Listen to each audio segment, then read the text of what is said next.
এবারে আমরা জানব বয়েল ও চার্লসের সমন্বয় সূত্র।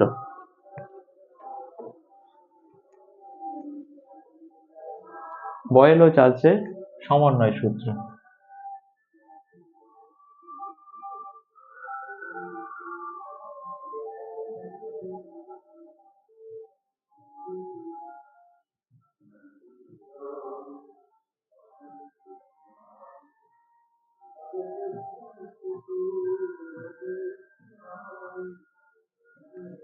বয়েল ও চার্লসের সমন্বয় সূত্র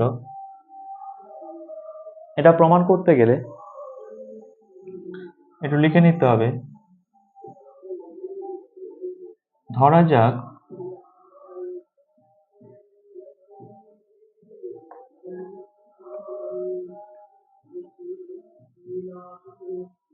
নির্দিষ্ট ভরে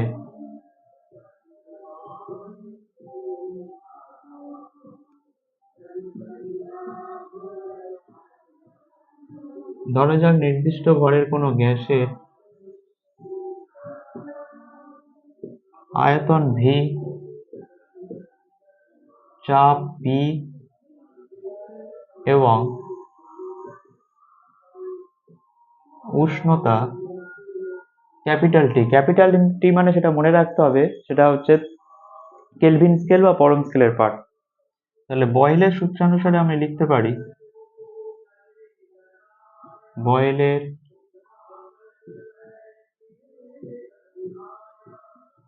বয়েলের সূত্রানুসারে আমি লিখতে পারি V আর P পরস্পর কি ব্যস্তানুপাতিক যখন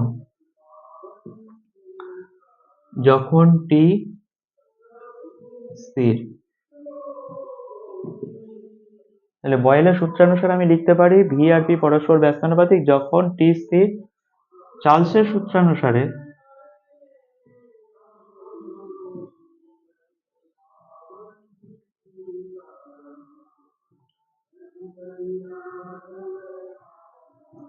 সূত্রানুসারে আমি লিখতে পারি V আর T পরস্পর সমানুপাতিক যখন P স্থির। তাহলে এটা আমরা লিখতে পারি বয়েলের সূত্রানুসারে চাপ আর আয়তন পরস্পর ব্যস্তানুপাতিক যখন উষ্ণতা স্থির থাকবে। চার্লসের সূত্রানুসারে আমি লিখতে পারি V আর T পরস্পর সমানুপাতিক যখন চাপ স্থির থাকবে। উপরটা মুছে দিচ্ছি।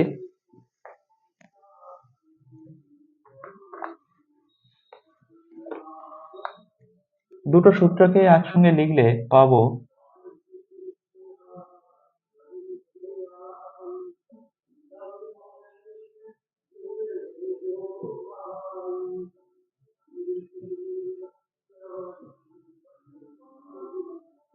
যৌগিক ভেদের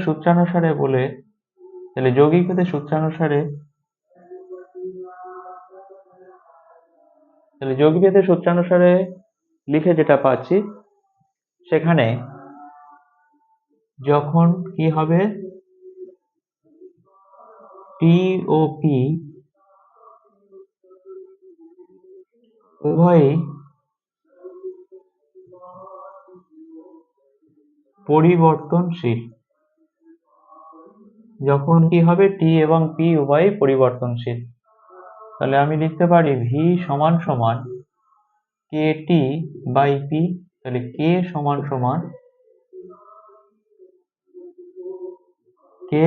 সমান ধ্রুবক। এটা মুছে দিচ্ছি। তাহলে Pটা এইদিকে এলে বাঁদিকে এলে কি হবে PV সমান KT। তাহলে এটা হচ্ছে বয়েলের সূত্র, বয়েল ও চার্লসের সমন্বয় সূত্র। এটাকে আবার লেখা যায় যে PV বাই T সমান K। এখান থেকে আমরা লিখতে পারি যে P1 V1 বাই T1 সমান P2 V2 বাই T2 সমান P3 V3 by T3 K। তাহলে এইগুলো কিন্তু আমাদের অঙ্কের ক্ষেত্রে লাগবে।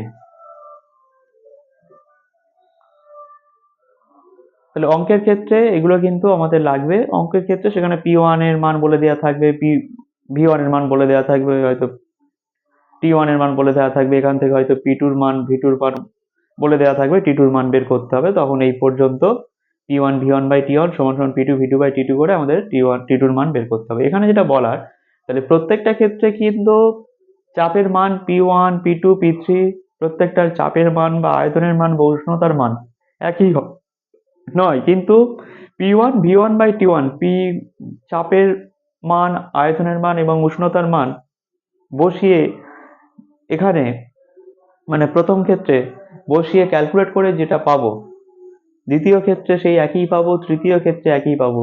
ওই জন্য আমরা কি বলতে পারছি যে প্রত্যেকের ক্ষেত্রে সেই ক্যালকুলেশনটা মানে ক্যালকুলেট করে যেটা পাবো সেটা কি হবে, একই থাকবে, সেটাকেই আমরা বলি ধ্রুবক বা কনস্ট্যান্ট।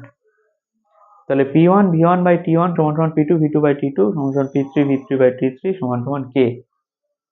তাহলে প্রত্যেকের ক্ষেত্রে তাদের যে ক্যালকুলেট করে যেটা পাবো সেটা একই থাকবে, সেটা পরিবর্তন হবে না।